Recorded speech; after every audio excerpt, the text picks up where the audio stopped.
Week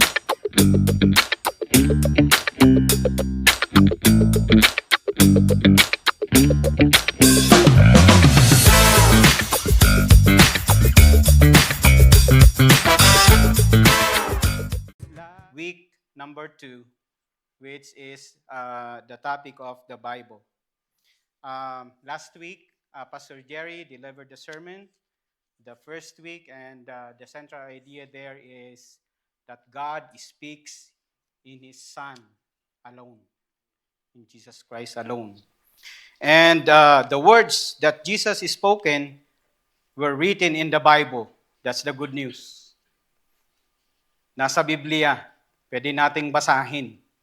We could read about it, we could hear about it, and that's what we're going to study today. But before that, let's all again bow our heads and let's pray. Lord, thank you for the opportunity to listen to your words. We acknowledge your holy presence this evening.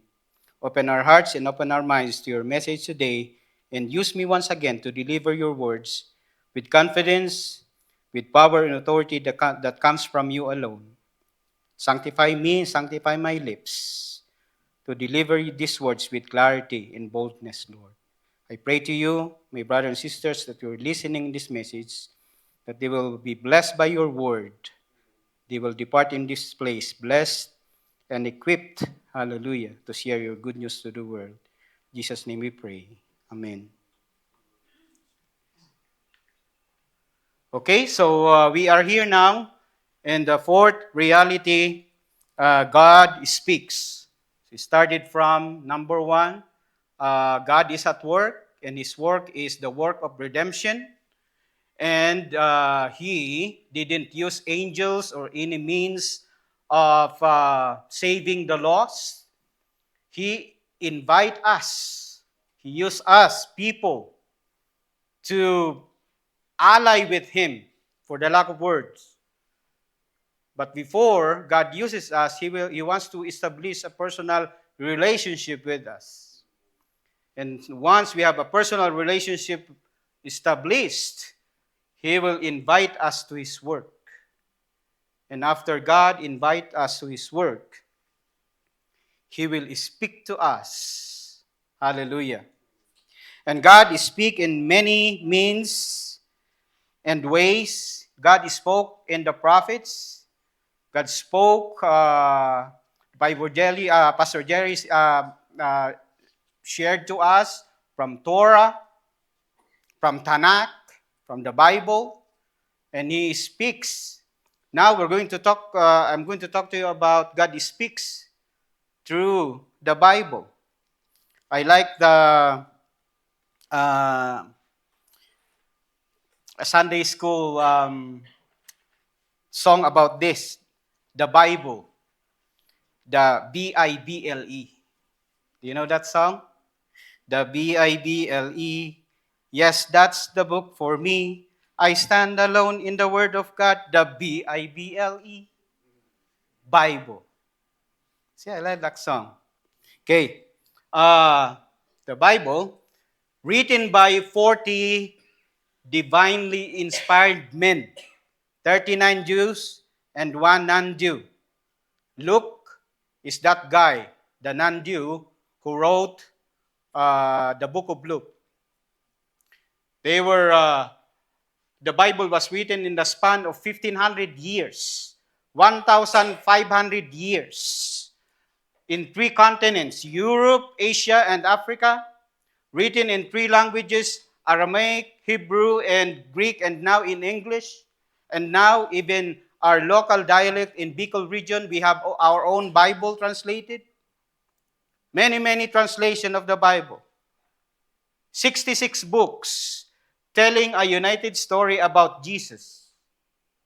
66 books written by 40 divinely inspired men with the unity of story about Jesus Christ. Actually, there's over 300 prophecies fulfilled in the Old Testament about Jesus. To be exact, 351 prophecies fulfilled about Jesus Christ. And to name a few, the Bible prophesied about his birth. In Micah chapter 5 verse 2, that he will be born in Bethlehem. And Isaiah chapter 7 verse 14, that he will be born of a virgin. His lineage traced back to King David, his royal descent, his ministry. He taught with authority. He healed the sick, performed miracles described in various Old Testament prophecies. His death and resurrection, listen, his death was prophesied that he will die on the cross. When this prophecy was written in the Bible, there's no idea yet of crucifixion. The Romans invented the idea of dying on the cross. And yet it was already mentioned in the Bible. Hallelujah. His resurrection from the dead is prophesied as well. 351 prophecies fulfilled by Jesus Christ in the Bible. Amen. So before I continue, I just want us to watch this video about Jesus, the unity of the Bible talking about Jesus.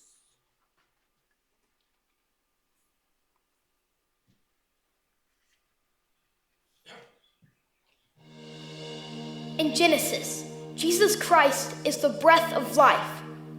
In Exodus, he is the Passover lamb. In Leviticus, he's our high priest.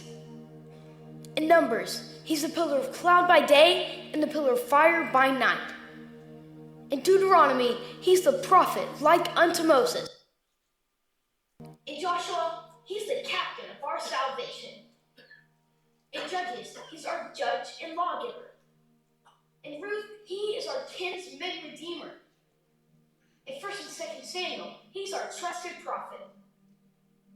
In Kings and Chronicles, he's our reigning king. In Ezra and Nehemiah, he's the rebuilder of the broken down walls of human life. And in Esther, he is our Mordecai.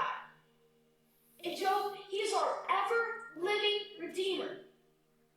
In Psalms, he is our shepherd. In Proverbs and Ecclesiastes, he is our wisdom.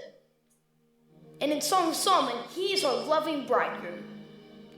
In Isaiah, he's the Prince of Peace. In Jeremiah, he is the righteous branch. In Lamentations, he's the weeping prophet. In Ezekiel, he's the wonderful four-faced man. And in Daniel, he's the fourth man in life's fiery furnace. In Hosea, he's the faithful husband, forever married to the backslider. In Joel, he's the baptizer of the Holy Ghost and fire. In Amos, he is our burden bearer. In Obadiah, he is mighty to save. In Jonah, he's our great foreign missionary. In Micah, he's the messenger of beautiful feet. In Nahum, he's our strength and shield. In Habakkuk, he's God's evangelist crying, "Revive thy works in the midst of the years." In Zephaniah, he is our Savior. In Haggai, he is the restorer of God's lost heritage. In Zechariah, he is the fountain opened up in the house of David for sin and uncleanliness. And in Malachi, he is the Son of Righteousness, rising with healing in his wings. In Matthew, Jesus Christ is the King of the Jews. In Mark, he is the servant. In Luke, he is the Son of Man, feeling what you feel.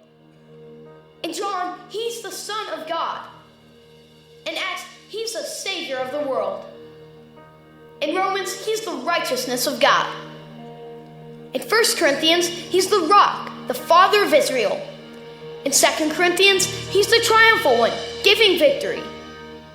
In Galatians, he is your liberty. He set you free.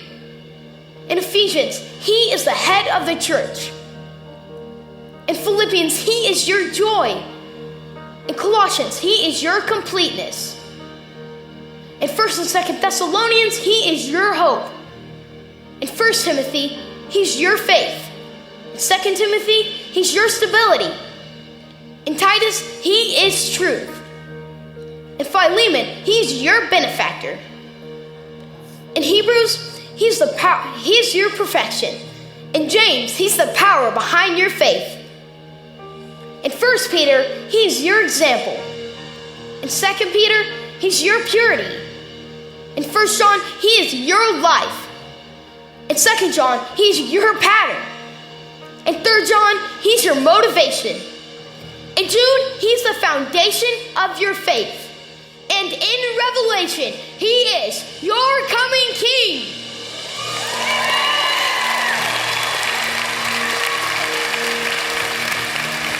He's the first and the last, the beginning and the end.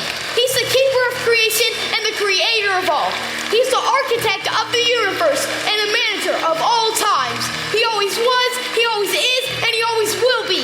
Unmoved, unchanged, undefeated, and never undone.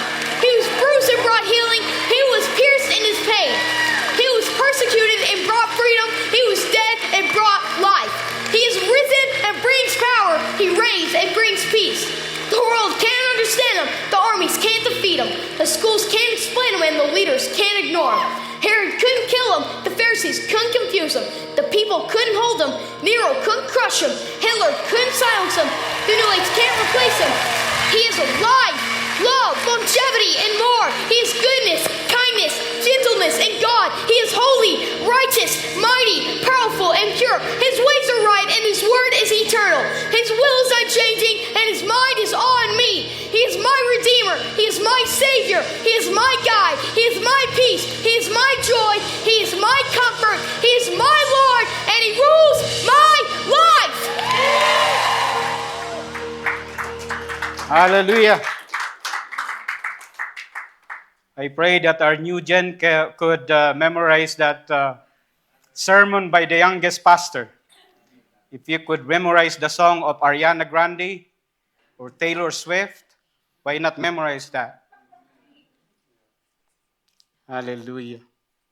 God, the unity of the writings in the Bible, in the book of the Bible, talking about Jesus. Amazing, my brothers and sisters. It will take many, many lifetimes to study about Jesus. But today, we're going to talk about the Bible.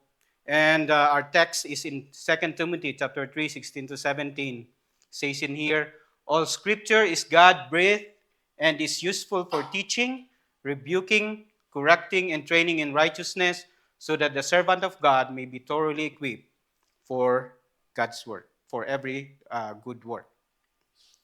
Amen. So today I'm going to talk to you 4 points about our topic today. Number 1, very obvious.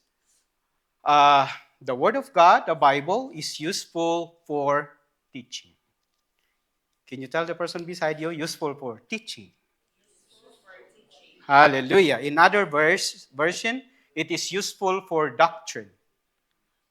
Amen. So, in Hosea chapter 4, verse 6, A, my people are destroyed for lack of knowledge, because you have rejected knowledge. See, God doesn't want us to be ignorant. God wants us to know Him. But the comment in the Bible is, we are destroyed because of the lack of knowledge. See, even in any aspect of our lives, say when you play basketball and you don't know the rules, you lose. You lack knowledge. Even in the money aspect, financial aspect, if you don't know the rules, you lose.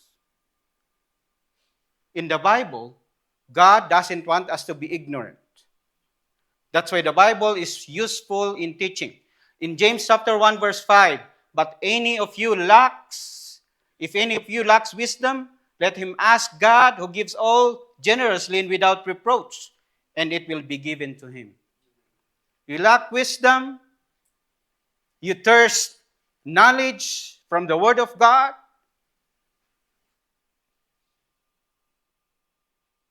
Let him ask God, who gives to all generously. Hallelujah. And in Psalms 19 verse 7, it says here, the law of the Lord, or the word of God, is perfect. In other version, perfect is useful, profitable, restoring the soul. The testimony of the Lord is sure, making wise the simple.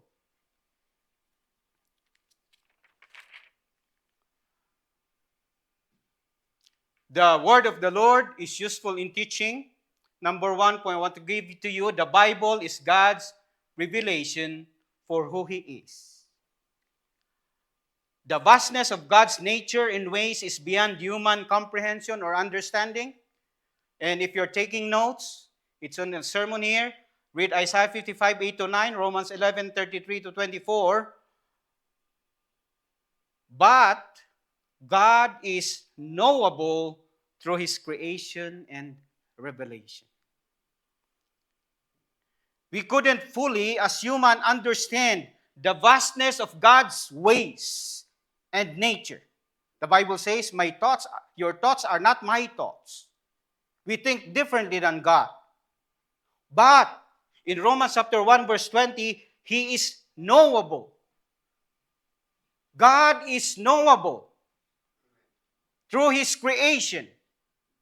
And through His divine revelation, is the Bible, His book. See, in Psalms, it says, the heaven declares the glory of the Lord. When you look at the heavens and you see the stars and the moon and the sun, and if you have a telescope, observe the planets and everything, you'll wonder who made all these things.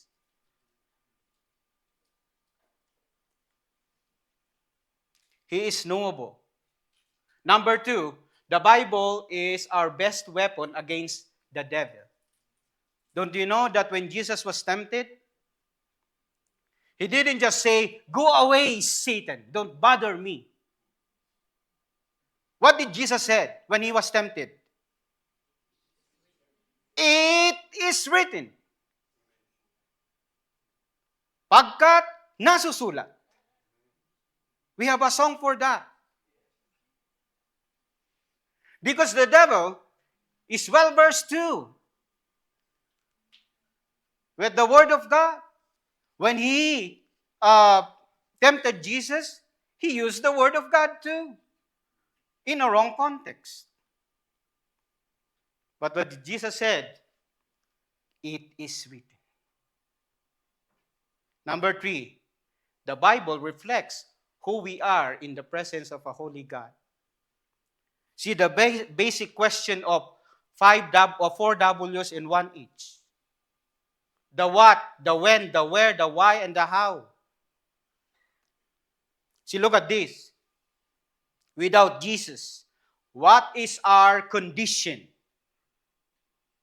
in front of the living God? Without Jesus, we are lost. That's why the Bible said, I came to seek and save those who are lost. But with Jesus, we are found. I like the song, Amazing Grace. Amazing grace, how sweet the sound that saved a wretch like me. I once was lost, but now I'm found. Palakpakan naman natin ang Panginoon. Ang salita ng Diyos hindi boring, mga kapatid. When can we say that we are lost? According to the Bible, all we like sheep have gone astray. All were taking their own separate way. We are on our own. Now, with Jesus, we have a shepherd. According to the song of King David, Psalms 23, the Lord is my shepherd, I shall not want. Before, without Jesus, we're bound to eternal separation from God, called hell. But with Jesus, we are heaven-bound. Hallelujah. Without Jesus, why are we lost? Why we are astray? Why we are hell-bound? Because we are all sinners. That came from the Bible. But now, we still sin, but we are redeemed because we have a Redeemer. Now, question. How is one lost? How is one astray? How is one hell-bound and a sinner? The Bible says, when you don't have Jesus, when we don't have Jesus in our life, we are sinners. But when we receive and accept Jesus, when we believe in Him, God will declare us righteous. Hallelujah. Saan mo naman nakuha yung bagay na yan? Sa Bible nga eh. The Bible is useful for teaching. And just to highlight to you what I'm talking about, those people that are lost. Look at this verse in Galatians chapter 5, verse 19 to 21. See, now the deeds of the flesh are evident, which are immorality, impurity, sensuality, idolatry, sorcery, enmities, strife, jealousy, outbursts of anger, disputes, dissensions, factions, envying, drunkenness, carousing, and things like this, of which I forewarned you, just I have forewarned you, that those who practice such things will not inherit the kingdom of God. See, the world will tell you, it's just okay to do these things because everybody else is doing it. But the Bible is clear, those who practice such things will not inherit the kingdom of God.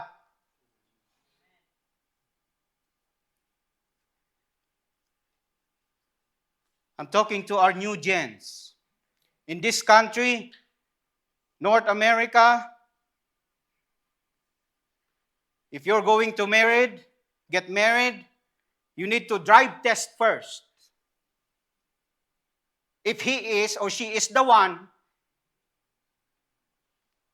In other words, in this country, fornication is normal. Divorce is like 51% are getting divorced. In some reality shows in TV, adultery is just normal. Immorality is normal. Sensuality is normal. Idolatry, everybody's doing it. Jealousy, outbursts of anger. Just normal. Another verse, Revelation 21:8. But for the cowardly and unbelieving and abominable and murderers and immoral persons and sorcerers and idolaters and all liars, here, listen, their part will be in the lake that burns with fire and brimstone, which is the second death. This is the word of the Lord. See? Look at, especially in this generation, a lot of people doesn't believe in God. A lot of people doesn't believe in the Bible. Beware, young people in TikTok, in Instagram, Facebook, social media.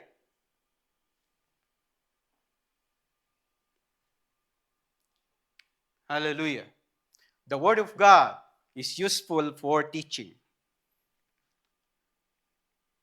Point number 2, the Word of God, the Bible, is useful for rebuking. In Jesus' days, He rebuked the leaders of the law, the Pharisees, the Sadducees. Even Jesus rebuked the nature. He said to the storm, "Calm down, be still." But today I'm going to talk to you. The purpose of rebuking. 4 things. Rebuking is not just words of conviction, but an act of love. So when you love somebody and you see something not good, are you just going to zip your mouth and stay silent? Or are you going to rebuke and correct your brother out of love? In Proverbs chapter 9, 8-9, do not reprove a scoffer, or he will hate you. Reprove a wise man, and he will love you. When you correct a fool, he will hate you. But when you rebuke a wise man, he will love you. I always hear from Pastor Jerry, when you want to correct somebody, talk to him in private, not in the setting like this. Brad, pwede ba kitang makausap? Meron lang akong gustong sabihin. That's love. But when you correct somebody in the setting like this, it's not love. Number 2, the purpose of rebuking, to warn people of God's judgment. Luke 13, verse 3, I tell you, no, but unless you repent, you will all likewise perish. Jesus said that himself. Unless we repent, we will all perish. Number 3, the purpose of rebuking, to correct people for their lack of faith. Even Jesus rebuked the apostles, the disciples. In Matthew chapter 6, verse 26, in Matthew chapter 16, verse 22-23, this is about Peter saying, Jesus, over my dead body. But here, look at verse 6:26, Matthew. Look at the birds of the air. They do not sow, nor reap, nor gather into barns, and your heavenly Father feeds them.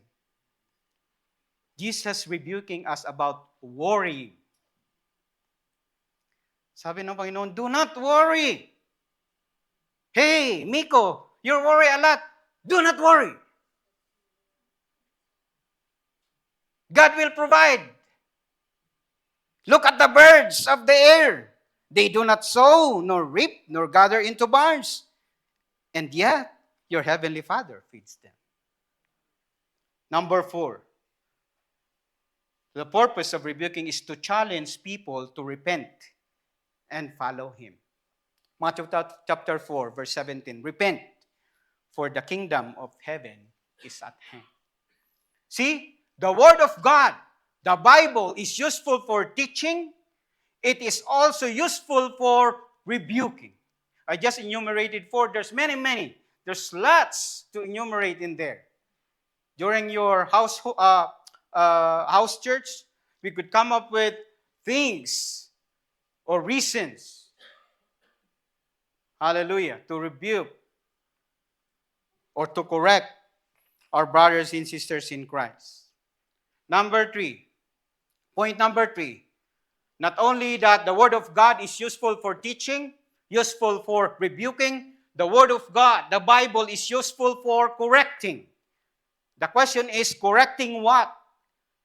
Correcting the wrong. In 2 Timothy chapter 3, verse 13, this is the context of what we're studying today. The context is that there will be false teachers. And Paul is saying to Timothy to be vigilant and be alert. Here, but evil men and impostors or false teachers will proceed from bad to worse, deceiving and being deceived.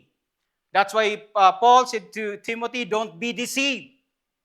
So I'm going to give to you 4 very obvious false teaching nowadays. Number 1, that Jesus is not God.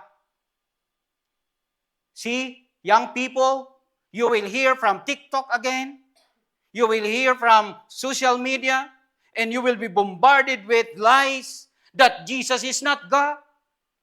Look, Isaiah chapter 9, verse 6, for a child will be born to us, A son will be given to us. The government will rest on his shoulders, and his name will be called Wonderful Counselor. Look at this. Mighty God.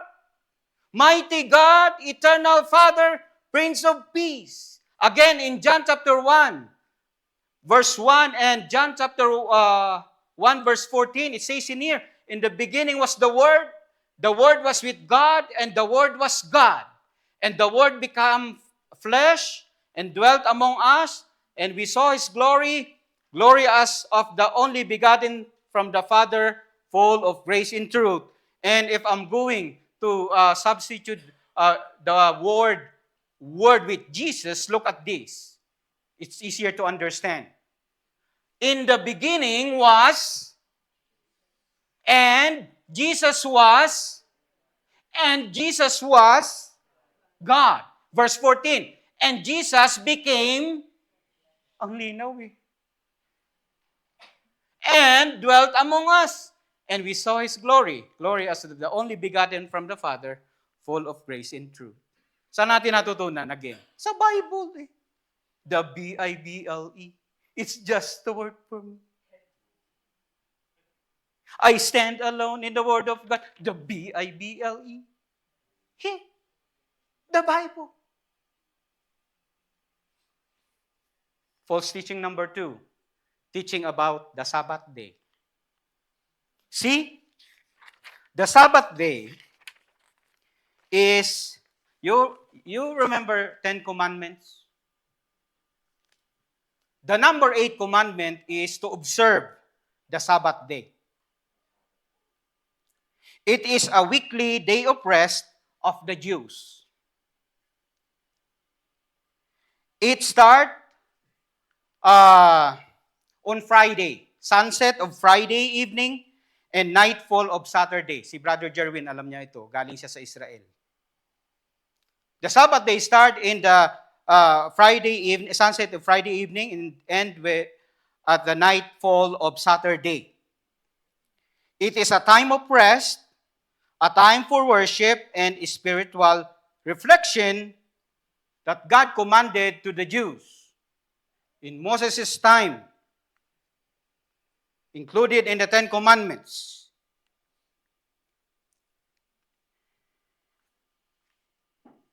The problem here, what we're talking about the Sabbath day is the word rest. God said, you need to rest. In the wisdom of God, 7 days of work non-stop is not good. Sabi ng Diyos, magpahinga ka naman. It is good for you. That's why He established this one. But the problem here is, if you're going to say that if you do not observe the Sabbath day on that day, like Saturday, that you will not go to heaven anymore, we have the problem with that. Why? Because this is only number 8 of 10 commandments. And in the Bible, there's 613 Levitical codes or commandments.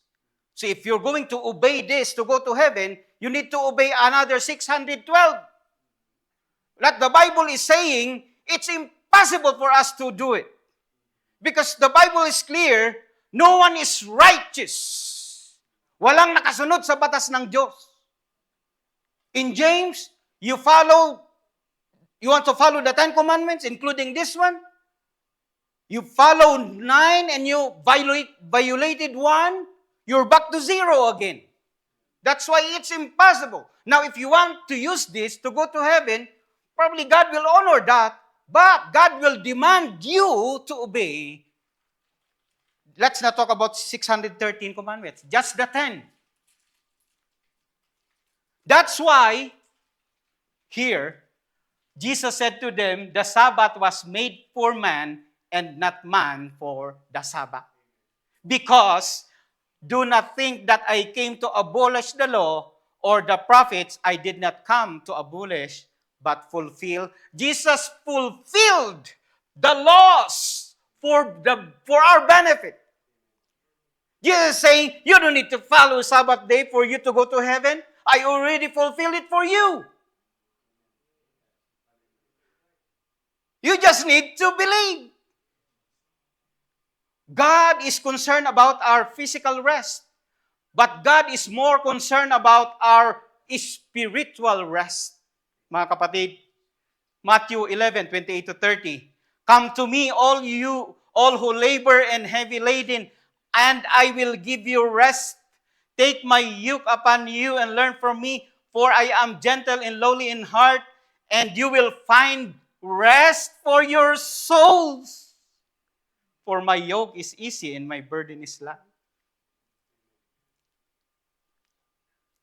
God is concerned about our physical rest, but He is more concerned about our spiritual rest, the rest of our soul. If you don't have Jesus in your life, you are an enemy of God. And if you are an enemy of God, you are under the wrath of God. And if you are under the wrath of God, you will not find peace in your soul. That's why Jesus said, come to me. All who labor and heavy laden by 613 Levitical codes and everything. Those commandments, 613 in the Old Testament, it covers various aspects of life, religious rituals, dietary laws, social interaction, everything. Hirap sundin. Kaya nga sabi niya ng Panginoon, all you are who labor and heavy laden.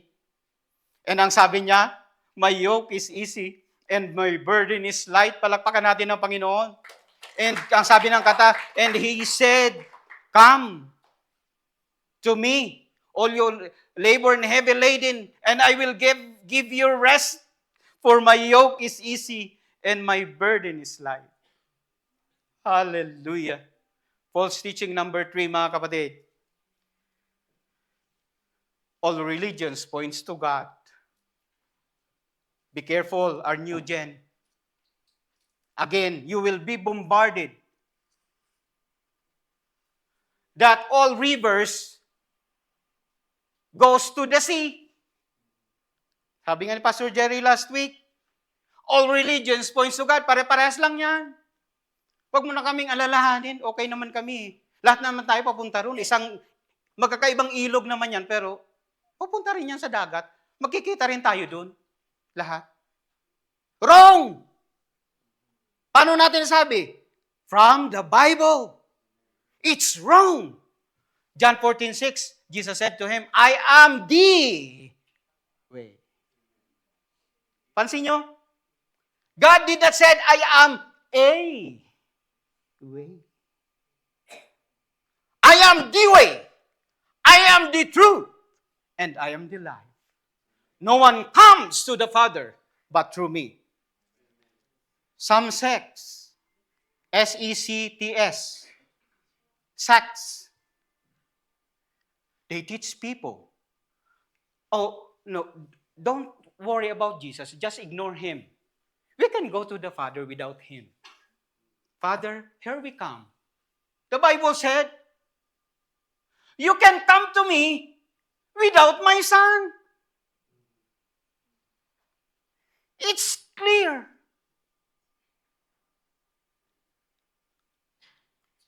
It's Satan's deception. You cannot just come to me, even in our prayers. Why do we pray at the end of our prayer in Jesus' name? Because we are sinful human beings.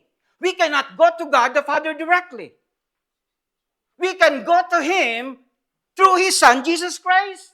That's why we pray, in Jesus' name, we pray. Hallelujah. Now it makes sense to me. Acts chapter 4. And there is salvation in no one else, for there is no other name given under heaven that has been given among men by which we must be saved. And that name is other than Jesus Christ. Hallelujah. Hallelujah. False teaching number 4. there is no God. In this country, in North America, a lot of people doesn't believe in God. Particularly Jesus Christ. Pastor Charlie shared to us one time, he approached a man in Tim Hortons, I believe. He was introduced to him.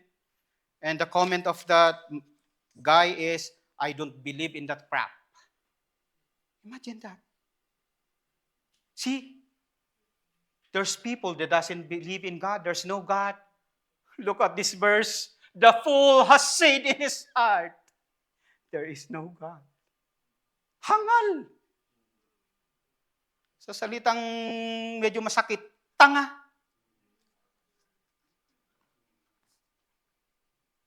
Gamitin natin yung word na yon para masaintindihan natin. Yung mga tanga, sinabi nila, walang Diyos. Tanga yan eh.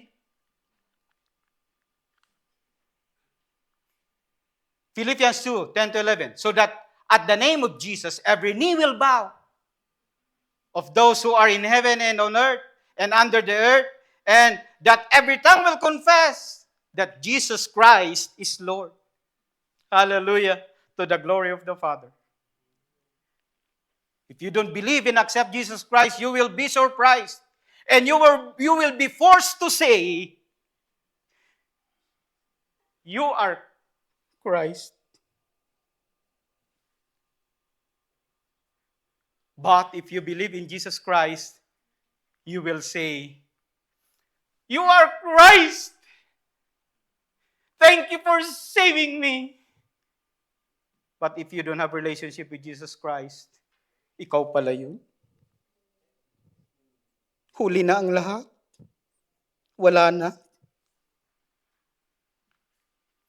Sana naman galing yan? Sa Bible nga eh. Came from the Bible. The Bible is useful for teaching. The Bible is useful for rebuking. The Bible is useful for correcting. And number 4, the Bible is useful for training for righteousness. John chapter 17, verse 17, sanctify them in the truth. Your word is true. We need the word of God to be justified. We need the word of God to be regenerated, to change us. We need the word of God to be sanctified, to walk in the newness of life. We cannot do it on our own. We need God in our life. The Bible contains instructions in righteousness for every aspect of our life. We're not going to read every passage here, but number 1, the Bible also talks about how to manage our time.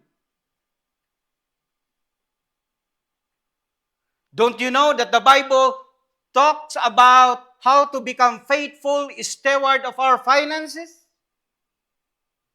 Not only that, the Bible talks about how to handle relationships, and even how to raise our children, and many, many, many more.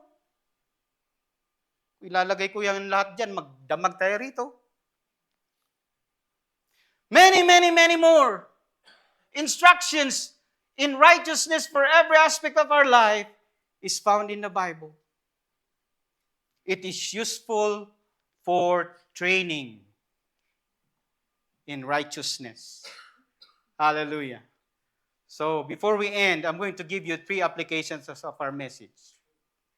Number 1, according to Pastor Blackaby, if you aren't firmly grounded in God's Word, you will be bombarded with an assortment of doctrines, lifestyles, and behaviors, and you'll have no means to evaluate whether they're approved by God. So every day we're bombarded by doctrines, behavior, lifestyle, philosophies, perspectives, and everything. Every day with this device.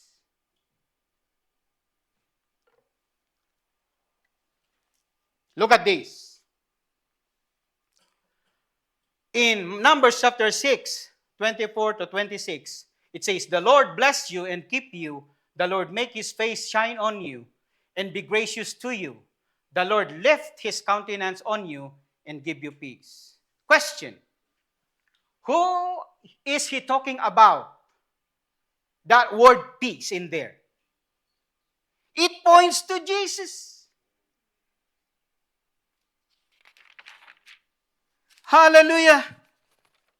According to John chapter 14:27, peace I leave you, peace I leave with you, my peace I give to you, not as the world gives.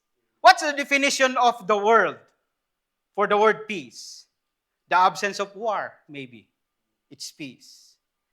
When you and your wife is in good term, it's peace. Naku, pag may problema sa asawa, aba, hindi peace. Tandaan mo yan, Miko.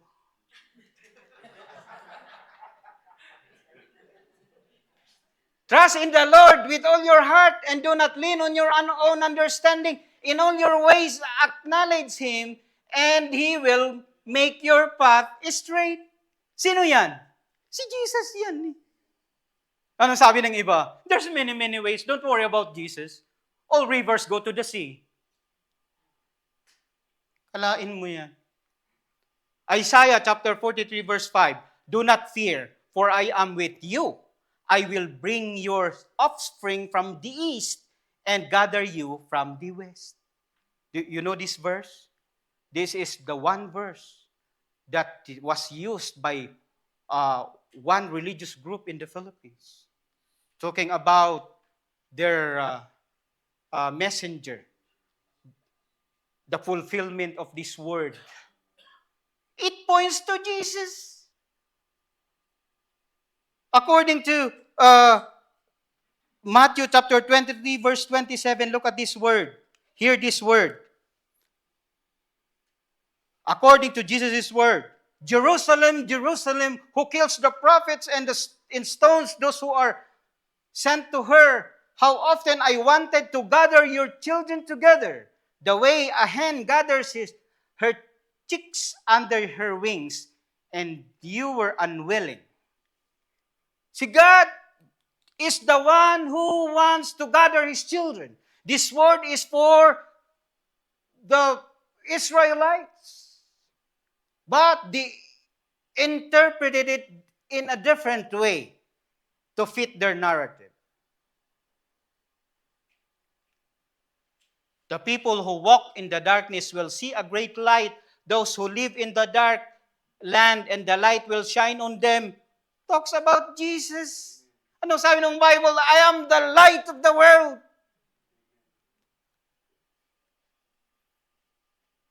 What if you took Jesus out here? What will happen? Different interpretation. Different ideas.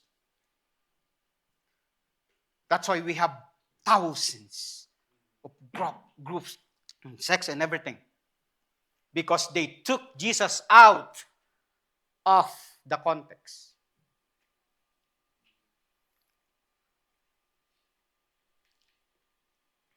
Application number 2, according to Pastor Blackaby, never forget that every time you open the scriptures, you're face to face with the author. The Bible is more than just a book. It's God's word. The creator of the universe is talking to you. Hallelujah. When you open God's word, when you open the Bible, you are face to face with the author. When I was still in the Philippines, hindi pa kami kasal ni Love, meron kaming mga love letters.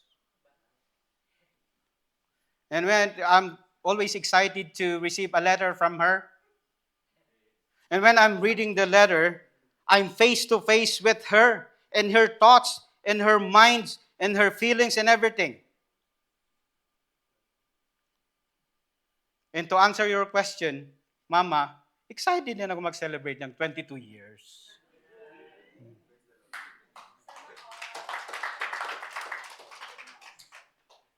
You are face to face with the author himself, talking to you personally.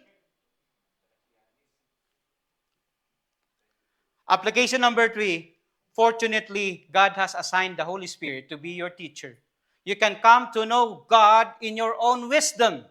The Holy Spirit points you toward the Lord Jesus Christ and the Father. He opens your heart and mind to Him. Ipas, nagbabasa rin ako niyan pero hindi ko talaga siya maintindihan eh. I completely understand. Because the word of the Lord said, we need the Holy Spirit of God to act as a teacher. So the Holy Spirit of God is our teacher. So when you read the word, we need the Holy Spirit of God to teach us His wisdom and His ways. John chapter 10, 27 to 28. You want to hear God's voice in His word. Here's the key. You need to be His sheep. My sheep hear my voice. In other words, the goats are deaf. The goats doesn't hear God's word. And I know them. And they follow me. See, my sheep hear my voice, and I know them, and they follow me. And I give eternal life to them. And when God promises something, it is good as done. Itaga mo sa bato. And they follow me, and I give eternal life to them, and they will never perish, and no one will snatch them out of my hand. Hallelujah. Acts chapter 2, verse 38. Pas, gusto ko yung, how can I have the Holy Spirit in me? How can I hear the voice of God? I want to read His Word. I'm reading His Word, the Bible, but it's just empty. It's just, piece of information. You want the Holy Spirit of God in your life. Let's read this together, mga kapatid. 1, 2, 3. Peter said to them, repent, and each of you be baptized in the name of Jesus Christ for the forgiveness of your sins, and you will receive the gift of the Holy Spirit. How about a clap of praise to the Lord? Pwede pala eh. You will receive the Holy Spirit of God when you obey His word and when you repent. Repent means you're not just sorry for what you did, but repenting is total turn around from your ways, changing of your mind and perspective. Hallelujah. To summarize what we're talking today, the Bible is useful for teaching, rebuking, correcting, training in righteousness. Why? There's a purpose, mga kapatid, so that the servant of God may be thoroughly equipped for every good work. Hallelujah. Our central idea for tonight, we won't have eternal life by just searching and studying the Bible, but by believing and trusting our life with its author. You could be well-versed of every verse in the Bible. You could memorize the Bible word for word from Genesis to Revelation, but without a relationship, personal relationship with its author, it's nothing. It's nothing. But if you could just memorize one verse, or 2, or 3, or 10 verse, but you have a relationship with the author, that's everything, mga kapatid. Hallelujah. Hallelujah. The Bible is useful for teaching, useful for rebuking, correcting, and training for righteousness. Praise the Lord.